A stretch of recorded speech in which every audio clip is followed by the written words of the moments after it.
नाजरीन आदाब, आप देख रहे हैं INN चैनल। मैं हूं शेख अहमद अली। आज की ख़ास बात में हम देखेंगे कई अहम कौमी और बैनुल अक़वामी ख़बरें, लेकिन सबसे पहले बात हैदराबाद के बल्दी इंतखाबात की। अजीम तर बल्दिया हैदराबाद के इंतखाबात की इंतखाबी मुहिम आज शाम 6 बजे अख्ताम पजीर हुई। इतवार को आखिरी दिन TRS, BJP, कांग्रेस और मजलिस के रैलीज़, रोड शोज़ और बाइक रैलीज़ निकाली गईं। मुख्तलिफ मकामात पर जलसे आम से इंतखाबी मुहिम अख्ताम को पहुँची। 1 दिसंबर को आवाम अपना फ़ैसला करेगी कि कौन होगा हैदराबाद का अगला मेयर।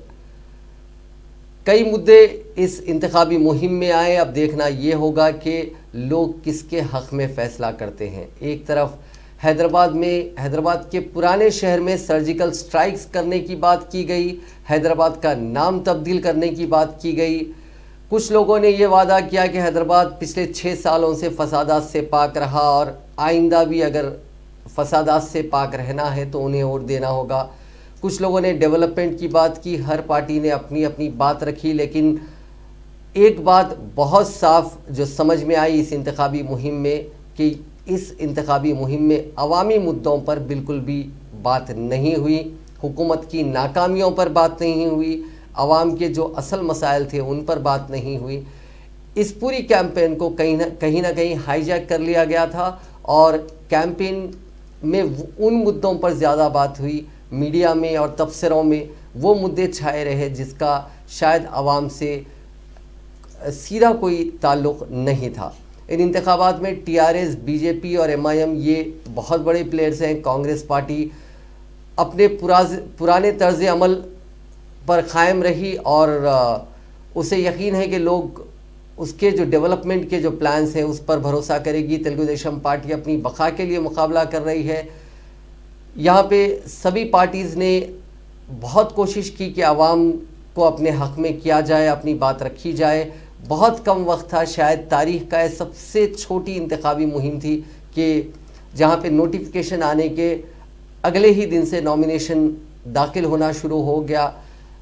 पॉलिटिकल पार्टीज़ को अपना कैंडिडेट सेलेक्ट करने का भी ज़्यादा मौका नहीं मिला। बहुत ही कम वक्त में उन्हें अपना उम्मीदवार तय करना पड़ा और इंतखाबी मुहिम बहुत ही 1 हफ़्ते के कम वक्त में इंतखाबी मुहिम ख़त्म हो गई। 1 दिसंबर को लोग अपना वोट देंगे, 4 दिसंबर को नतायज का ऐलान होगा। उसके बाद ही पता चलेगा कि इस इंतखाबी मुहिम में किसका पल्ला भारी रहा।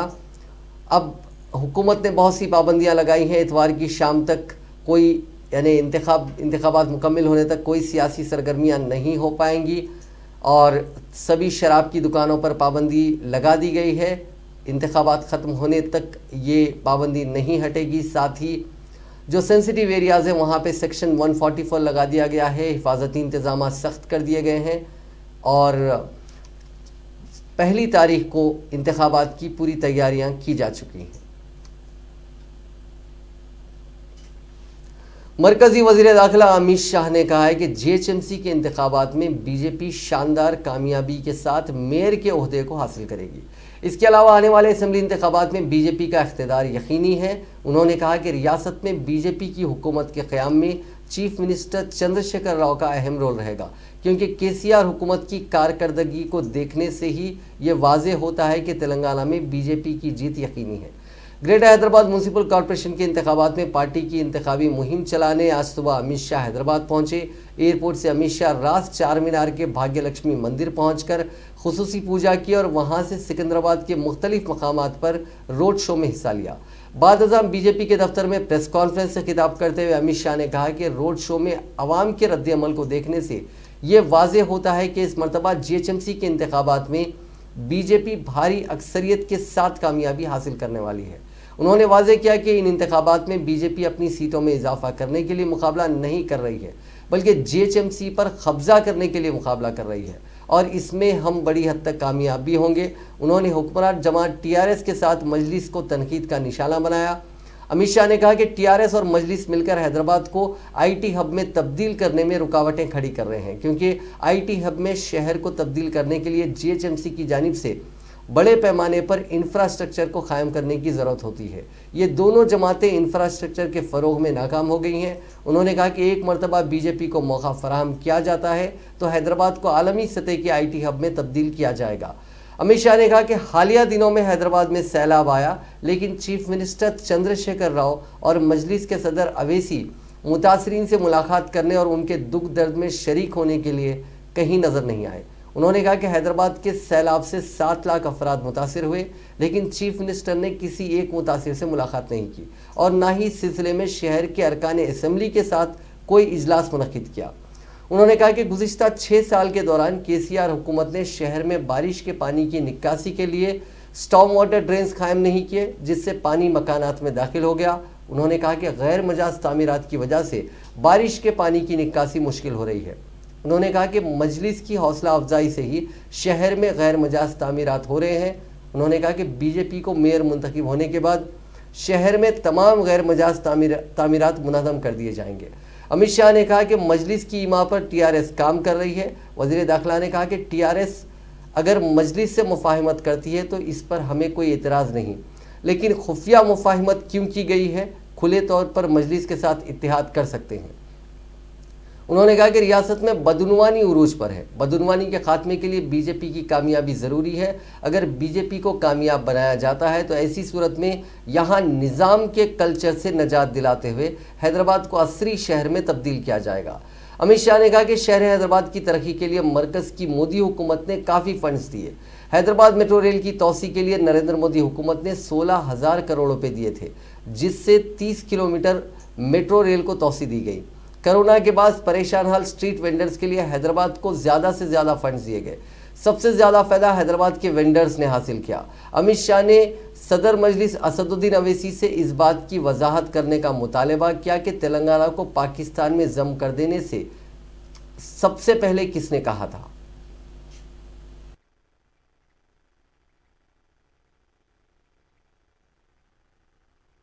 हम वादा करते हैं कि गुड गवर्नेंस को हम हैदराबाद के अंदर जमीन पर उतारेंगे और हैदराबाद को विश्व का आईटी हब बनाने की दिशा में सभी अनुरूप कदम उठाए जाएंगे। और ये भारतीय जनता पार्टी का वादा है। मोदी जी जो कहते हैं वो करते हैं, हम जो कहते हैं वो होता है। चाहे 2014 का हमारा घोषणा पत्र हो या 2019 का घोषणा पत्र हो, हमने सारे वादों पर अमल किया है। मैं हैदराबाद की जनता को 5 साल पहले एक घोषणा पत्र टीआरएस ने भी दिया था, जिसको प्रचिन्न आशीर्वाद मजलिस के भी थे। मैं कुछ सवाल यहां पर छोड़कर जाना चाहता हूं। कल वोटिंग है, मेरी आशा है शाम को केसीआर जी इसके जवाब दे। एक तो आपने 100 दिन की योजना का वादा किया था, इसका हिसाब किताब हैदराबाद की जनता मांगती है। क्या हुआ? 100 दिन छोड़िए साहब, 5 साल पूरे हो गए। उसमें से कुछ भी करा हो तो हैदराबाद की जनता के सामने रखिए। एक सिटीजन चार्टर आप देने वाले थे, उसका क्या हुआ? सिटीजन चार्टर छोड़िए, इसका पहला पृष्ठ भी तैयार नहीं हुआ है अभी। और रोजमर्रा के काम के लिए, गटर की सफाई के लिए, रोड की सफाई के लिए, रोड की स्ट्रीट लाइट के लिए हैदराबाद की जनता धक्के खा रही है।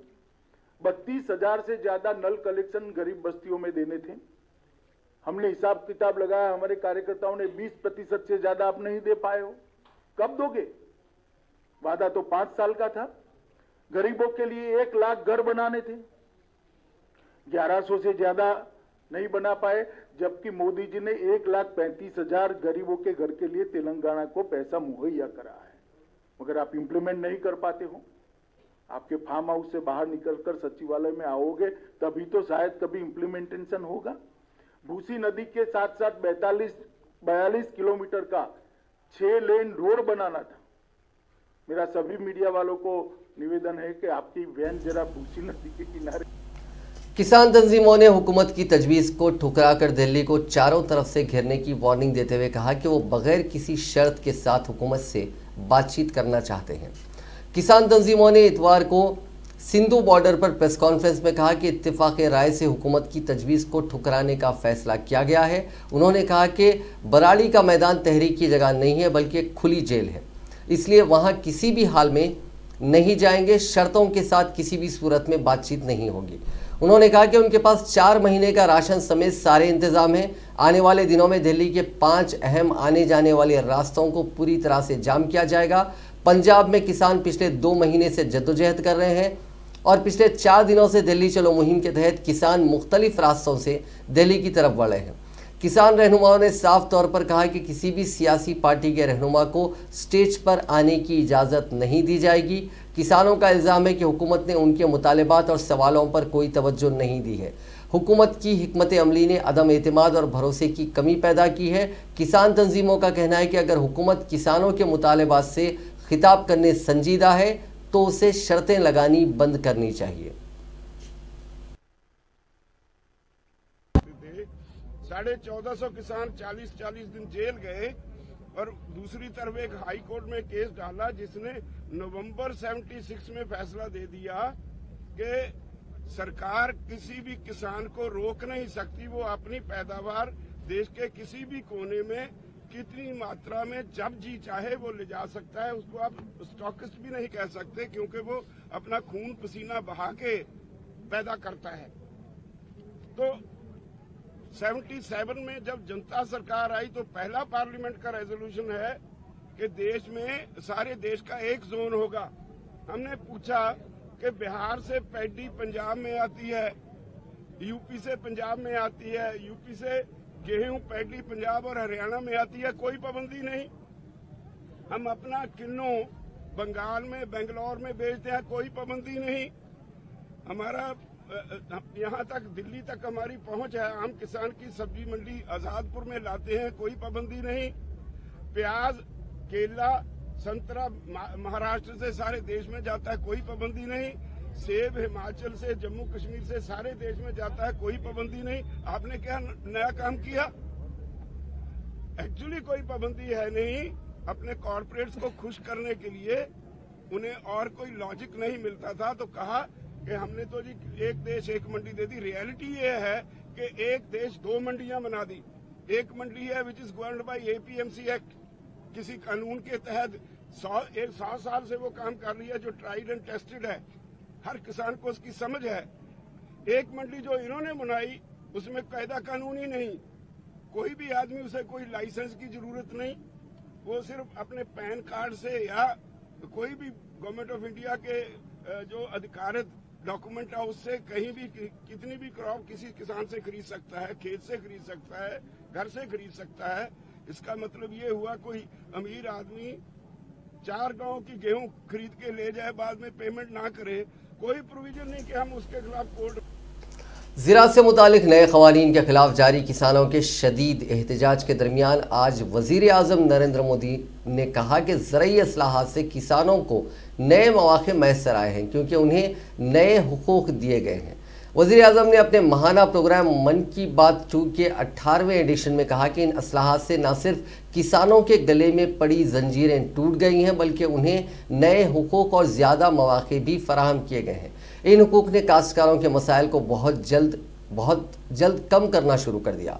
वाज़ेह है कि वज़ीर आज़म का यह बयान ऐसे वक्त में सामने आया जबकि तकरीबन 3 रियासतों के किसान दिल्ली और हरियाणा की सरहदों पर नए क़वानीन के खिलाफ लगातार एहतजाज कर रहे हैं। मोदी ने कहा कि पार्लियामेंट ने सख्त ज़हनी दबाव के बावजूद ज़राअत से मुतालिक ऑर्डिनेंस मंजूर किए। उन्होंने महाराष्ट्र के किसान की कहानी भी सुनाई जिसने ज़राअत के नए क़वानीन से फ़ायदा उठाया। किसानों की परेशानियों को कम करना शुरू कर दिया है। महाराष्ट्र के धुले जिले के किसान जितेंद्र भोईजी ने नए कृषि कानूनों का इस्तेमाल कैसे किया ये आपको भी जानना चाहिए। जितेंद्र भोईजी ने मक्के की खेती की थी और सही दामों के लिए उसे व्यापारियों को बेचना तय किया। फसल की कुल कीमत तय हुई करीब 3,32,000 रुपये। जितेंद्र भोई को 25,000 रुपये एडवांस भी मिल गए थे। तय ये हुआ था कि बाकी का पैसा उन्हें 15 दिन में चुका दिया जाएगा, लेकिन बाद में परिस्थितियां ऐसी बनी कि उन्हें बाकी का पेमेंट नहीं मिला। किसान से फसल खरीद लो, महीनों महीनों पेमेंट न करो। संभवतः मक्का खरीदने वाले बरसों से चली आ रही उसी परंपरा को निभा रहे थे। इसी तरह 4 महीने तक जितेंद्र जी का पेमेंट नहीं हुआ। इस स्थिति में उनकी मदद की सितंबर में जो पास हुए हैं, जो नए कृषि कानून बने हैं, वो उनके काम आए। इस कानून में ये तय किया गया है कि फसल खरीदने के 3 दिन में ही किसान को पूरा पेमेंट करना पड़ता है और अगर पेमेंट नहीं होता है तो किसान शिकायत दर्ज कर सकता है। कानून में एक और बहुत बड़ी बात है, इस कानून में ये प्रावधान किया गया है कि क्षेत्र के एसडीएम को 1 महीने के भीतर ही किसान की शिकायत का निपटारा करना होगा। अब जब ऐसे कानून की ताकत हमारे किसान भाई के पास थी तो उनकी समस्या का समाधान तो होना ही था। उन्होंने शिकायत की और चंद ही दिन में उनका बकाया चुका दिया गया। यानी कि कानून की सही और पूरी जानकारी ही जितेंद्र जी की ताकत बनी। क्षेत्र कोई भी हो, हर तरह के भ्रम और अफवाहों से दूर सही जानकारी हर व्यक्ति के लिए बहुत बड़ा संबल होती है। कांग्रेस के साबिक सदर राहुल गांधी ने कहा है कि मोदी हुकूमत किसानों का इस्तेहसाल करके सरमायादारों की परवरिश कर रही है और किसानों की आमदनी को दुगना करने के वादे को फरामोश कर अडानी अंबानी जैसे सनतकारों की आमदनी में इजाफा करने में लगी है। राहुल गांधी ने कहा कि वादा किया गया था कि किसानों की आमदनी दुगनी करने मोदी हुकूमत ने आमदनी तो कई गुना बढ़ा दी, लेकिन अडानी अंबानी की जो लोग अभी तक काले ज़रई क़वानीन सही बता रहे हैं वो क्या खाक किसानों के हक में हल निकालेंगे। बाद कांग्रेस मौसलात के महकमे के सरबराह रणदीप सिंह सुरजेवाला ने सहाफ़ियों को बताया कि रेडियो पर नश्र होने वाले अपने माहाना प्रोग्राम मन की बात में वज़ीर आज़म नरेंद्र मोदी आज किसान मुखालिफ उन सियाह क़वानीन को सही बताकर साजिश कर रहे हैं। उन्होंने कहा कि मोदी सरकार को किसानों के मफाद में इन तीनों क़वानीन को फौरी तौर पर वापस लेने का ऐलान करना चाहिए। सुरजेवाला ने कहा कि वज़ीर आज़म उन 3 किसान मुखालिफ क़वानीन को सही बताकर मुल्क के 62 करोड़ किसानों की बात को नज़रअंदाज करने की कोशिश करके उनके साथ नाइंसाफ़ी कर रहे हैं। उन्होंने कहा कि अगर मुल्क का सरबराह इस तरह की बात करेगा तो किसानों को कौन इंसाफ फराहम करेगा। दिल्ली के वज़ीर आला अरविंद केजरीवाल ने इतवार के रोज़ कहा कि नए ज़रई क़वानीन के ख़िलाफ़ मुज़ाहरा कर रहे किसानों से मरकज़ को फ़ौरन और बिला शर्त बातचीत करनी चाहिए। किसान मुसलसिल 4 रोज़ से नए ज़रई क़वानीन के ख़िलाफ़ सरापा एहतजाज हैं और कौमी दारुल हुकूमत के सिंगू और टिकरी सरहदों पर डटे हुए हैं। आम आदमी पार्टी ने किसानों के एहतजाज की हिमायत की है। पार्टी के कौमी कन्वीनर केजरीवाल ने मरकज़ से कहा कि उसे किसानों से फौरी मिलना चाहिए। एक ट्वीट में उन्होंने कहा कि मरकज़ी हुकूमत को किसानों से फौरी तौर पर और गैर मशरूत मुज़ाकरात यानी बातचीत करनी चाहिए। आम आदमी पार्टी के सीनियर रहनुमा और चीफ तर्जुमान सौरभ भारद्वाज ने इतवार के रोज़ एक प्रेस कॉन्फ्रेंस में कहा कि उनका मानना है कि वज़ीर दाखिला अमित शाह ने हैदराबाद म्यूनसिपल इंतखाबात की तशहीर की खातिर दिल्ली छोड़कर मुकम्मल तौर पर गैर जिम्मेदारी का मुजाहरा किया, जबकि लाखों किसान उनसे बात करने के लिए दिल्ली बॉर्डर पर मुंतज़िर हैं। भारद्वाज ने कहा कि अमित शाह एक तरफ किसानों से कह रहे हैं कि उनके मुजाहरे की वजह से कोरोना के मामले बढ़ सकते हैं और दूसरी तरफ ये दावा कर रहे हैं कि उनके हैदराबाद रोड शो में बड़ी तादाद में लोग शरीक थे। इससे जाहिर होता है कि माशराती फासला बरकरार नहीं रखा गया था। उन्होंने कहा कि आम आदमी पार्टी का मानना है कि मरकज़ी वज़ीर दाखिला अमित शाह की मुनाफिकत है और हम इस तरह के गैर जिम्मेदाराना इक़दाम की मजम्मत करते हैं। आम आदमी पार्टी का मानना है कि ऐसे वज़ीर दाखिला हिंदुस्तान के लिए बहुत ख़तरनाक है। PDP सदर व साबिक़ वज़ीर आला महबूबा मुफ्ती ने कहा कि इंतखाबात और पोलिंग की शरह मसले कश्मीर का हल नहीं है। उन्होंने सवालिया अंदाज में कहा कि अगर हुकूमत वक्त के मुताबिक आर्टिकल 370 के हटने से जम्मू कश्मीर के तमाम मसाइल हल हो गए हैं तो 9 लाख भारतीय फौजी कश्मीर में क्या कर रहे हैं। महबूबा मुफ्ती जो अवामी इत्तेहाद बराए गुपकार नोटिफिकेशन की नायब सदर भी हैं, इतवार को अपनी रिहाइशगाह पर एक प्रेस कॉन्फ्रेंस से खिताब कर रही थी। उन्होंने सवाल के जवाब में कहा कि इलेक्शन किसी भी मसले का हल नहीं है, इलेक्शन मसले कश्मीर का हल नहीं है। मुझे ये जानकर खुशी होती है कि लोग ये सोचकर वोट डालते हैं कि हिंदुस्तान और पाकिस्तान के दरमियान बातचीत होगी। मेरा भी मानना है कि दोनों के दरमियान बातचीत होनी चाहिए। उन्होंने कहा कि चीन ने हमारी ज़मीन पर कब्जा किया है, लेकिन उसके साथ हम बात करते हैं। तरफ़ैन के दरमियान मुज़ाकरात के 10 अदवार हुए हैं, लेकिन सरहदों पर लोग मर रहे हैं, लेकिन पाकिस्तान से कोई बातचीत नहीं होती है। क्या आप इसलिए बात नहीं करना चाहते हैं क्योंकि पाकिस्तान एक मुस्लिम मुल्क है। यहाँ अब हर एक चीज़ फ़िरक़ावाराना रंग में रंगी गई है। अब सरदार खालिस्तानी, मुस्लिम पाकिस्तानी और कश्मीरी दहशतगर्द कहलाए जाते हैं।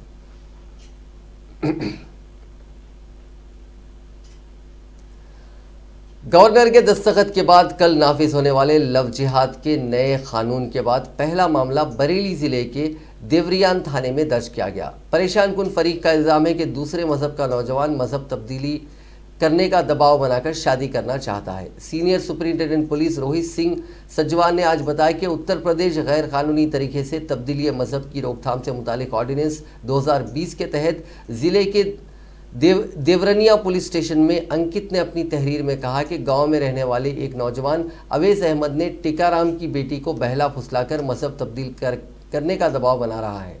इसी बुनियाद पर सेक्शन 504/506 IMU और 3/5 उत्तर प्रदेश गैर कानूनी तरीके से तब्दीली मजहब की रोकथाम से मुतालिक ऑर्डिनेंस 2020 बनाम अवैस अहमद के खिलाफ मुकदमा दर्ज किया गया। जिले के देवरियान थाने के गांव शरीफ नगर के रिहायशी टिकाराम की बेटी के इस गांव की रिहायशी अवैस अहमद से जान पहचान थी। दोनों इंटर कॉलेज तक एक ही कॉलेज में तालीम हासिल कर चुके थे। लड़की के मुताबिक 3 साल कबल अपनी तालीम मुकम्मल करने के बाद उसने दूसरे कॉलेज में तालीम हासिल करना शुरू कर दी। अवैस अहमद 1 साल से मुसलसल दबाव डाल रहा है कि वो मजहब बदल कर उससे निकाह कर ले। शुरू में वो टालती रही, डर था कि अगर मामले को तूल दिया गया तो बदनामी होगी। बाद में मुजाहिमत की तो उसने अगवा की धमकियां देनी शुरू कर दी। उसने ये बात अपने अहले खाना को बताई। इसके बाद मुलजिम को समझाने की कोशिश की गई, लेकिन इसकी हिम्मत बढ़ती गई। झगड़े से बचने के लिए लड़की के बाप टीकाराम ने जून में इसकी शादी दूसरी जगह कर दी थी। लड़की की शादी के बाद भी अवैस उसके घर वालों को परेशान करते और आए दिन घर पहुंचकर बदतमीजी करता। लड़की के बाप का कहना है कि हफ्ते को अवैस घर आया और कहने लगा कि अपनी बेटी को ससुराल से घर बुलाओ, उसे मुझसे निकाह करना होगा, मजहब तब्दीली करना होगा, तभी तुम लोगों की जान बच सकेगी। इसके बाद पिस्तौल दिखाकर जान से मारने की धमकी देने लगा। हफ्ते को करीब 8 बजे लड़की के वालिद थाना देवरिया पहुंचे और पूरा वाकया बताया और रात करीब 11 बजे पुलिस ने इसके खिलाफ नए कानून के तहत मामला दर्ज किया। सजवान ने बताया कि पुलिस की 4 टीमें मुलजिम की तलाश कर रही हैं। अब बात कोरोना वायरस की। दुनिया में कोरोना मरीजों का आंकड़ा आज 6 करोड़ 25 लाख के पार हो गया। 4 करोड़ 31 लाख से ज़्यादा लोग ठीक हो चुके हैं। अब तक 14,58,000 से ज़्यादा लोगों की जान जा चुकी है। यह आंकड़े worldometers.info वेबसाइट के मुताबिक हैं। इन्फेक्शन के मामले में दूसरे मकाम पर मौजूद ब्राज़ील में इसका कहर कम नहीं हो रहा है। हफ्ते के रोज़ वहां करीब 52,000 नए मामला सामने आए थे। वहां के सदर जायर बोल्सोनारो अब भी हालात को संजीदगी से नहीं ले रहे हैं। उन्होंने कहा कि वैक्सीन आएगी तो उसे नहीं लगवाएंगे। हिंदुस्तान में इतवार के रोज कोरोना टेस्टिंग का आंकड़ा 14 करोड़ के पार हो गया। अब तक 14 करोड़ 8 लाख से ज्यादा लोगों की जांच हो चुकी है। इनमें से 94 लाख यानी 6.69% लोग कोरोना मुतासिर पाए गए। राहत की बात यह है कि इनमें से 88,19,000 से ज्यादा लोग ठीक भी हो चुके हैं। अभी 4,48,000 मरीजों का इलाज चल रहा है। 1,36,000 मरीजों की मौत हो चुकी है। पिछले 6 दिनों के डेटा पर नजर डालें तो मुल्क में एक बार फिर से कोरोना मरीजों के मिलने की रफ्तार तेज हो गई है। अब हर दिन 40 से 45,000 नए मरीज मिल रहे हैं। इसके उलट मरीजों के ठीक होने की रफ्तार धीमी पड़ गई है। पहले जहां हर दिन 50,000 लोग ठीक हो रहे थे, वहां अब 30 से 35,000 रिकवरी हो रही है। नए मरीजों के मिलने की मौजूदा रफ्तार अगर बनी रही तो 10 दिसंबर तक मुल्क में कोरोना मुतासरीन का आंकड़ा 1 करोड़ के पार हो सकता है। जुमला 94 लाख मरीजों में से 88,02,000 से ज़्यादा लोग ठीक हो चुके हैं। इन्फेक्शन से जान गंवाने वालों की तादाद भी अब 1,36,000 के पार हो गई है।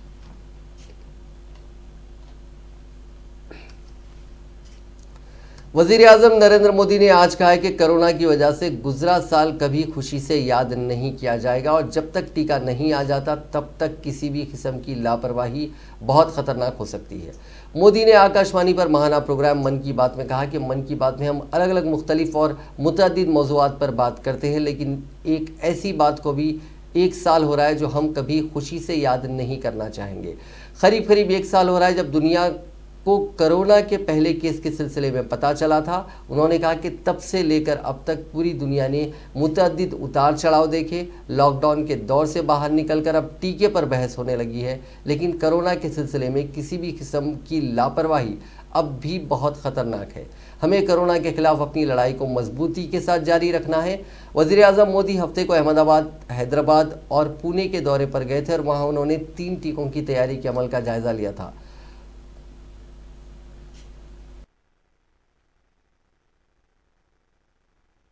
बात में हम अलग अलग भांति भांति के अनेक विषयों पर बात करते हैं, लेकिन एक ऐसी बात को भी 1 साल हो रहा है जिसको हम कभी खुशी से याद नहीं करना चाहेंगे।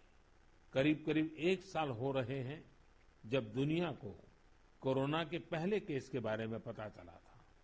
तब से लेकर अब तक पूरे विश्व ने अनेक उतार चढ़ाव देखे हैं।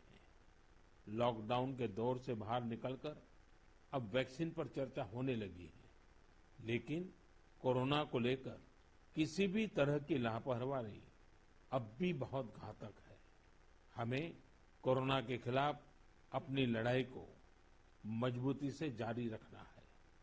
साथियों, कुछ दिनों बाद ही 6 दिसंबर को बाबा साहब आम्बेडकर की पुण्यतिथि भी है।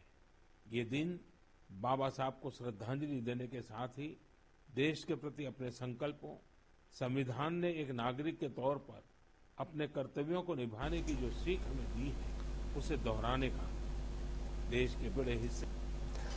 तेलंगाना में कोविड-19 के 805 नए मामला दर्ज किए गए हैं, जिसके बाद रियासत में मामलात की तादाद बढ़कर 2,69,223 हो गई है। रियासत में बहसीत मजमूई अमवात की तादाद बढ़कर 1455 हो गई है, क्योंकि गुज़िश्ता 24 घंटों के दौरान मजीद 4 अमवात हुई हैं। महकमा सेहत की जानिब से जारी करदा बुलेटिन में कहा गया है कि रियासत में 948 अफराद रूबे सेहत हुए हैं, जिसके बाद रियासत में अब तक इस मर्ज से रूबे सेहत होने वालों की तादाद बढ़कर 2,57,278 हो गई है। रियासत में एक्टिव केसेस की तादाद 10,490 है, जिनमें 8,367 मरीज घरों पर या अस्पतालों में अलग थलग रखे गए हैं, जहां उनका इलाज किया जा रहा है।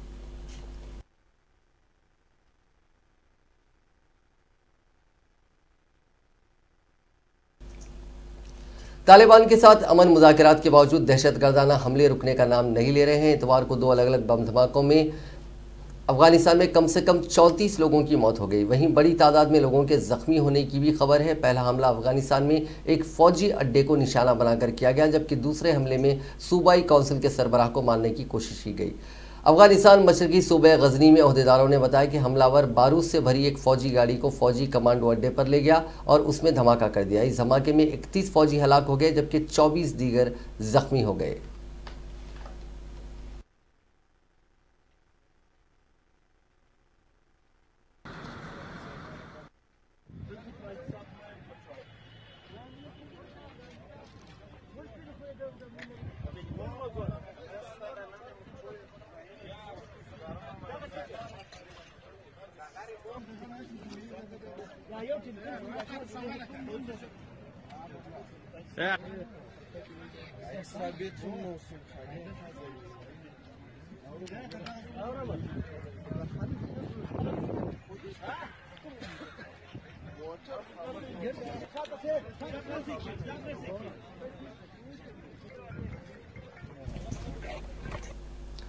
करिश्माई बल्लेबाज स्टीवन स्मिथ की मुसलसल दूसरी तूफानी सेंचुरी और सलामी बल्लेबाज डेविड वार्नर, ऑरवेन फिंच और दीगर खिलाड़ियों की कंट्रीब्यूशन से ऑस्ट्रेलिया ने हिंदुस्तान को इतवार के दिन दूसरे वनडे में एकतरफा तौर पर 51 रनों से शिकस्त देकर 3 मैचों में नाकाबिले शिकस्त 0-2 की बरतरी हासिल कर लिया। ऑस्ट्रेलिया ने 50 ओवरों में 4 विकेटों पर 389 रनों का बड़ा स्कोर बनाया, जो हिंदुस्तान के खिलाफ वनडे में उसका सबसे बड़ा स्कोर है। बड़े हदफ के दबाव में हिंदुस्तानी टीम 50 ओवरों में 9 विकेट पर 338 रन ही बना सकी। ऑस्ट्रेलिया ने पहले वनडे 374 रन बनाकर 66 रनों से जीता था। ऑस्ट्रेलिया ने 0-2 की नाकाबिले तस्खीर बरतरी हासिल करके हिंदुस्तान से गुज़िश्ता घरेलू सीरीज में 2-1 से शिकस्त का बदला ले लिया।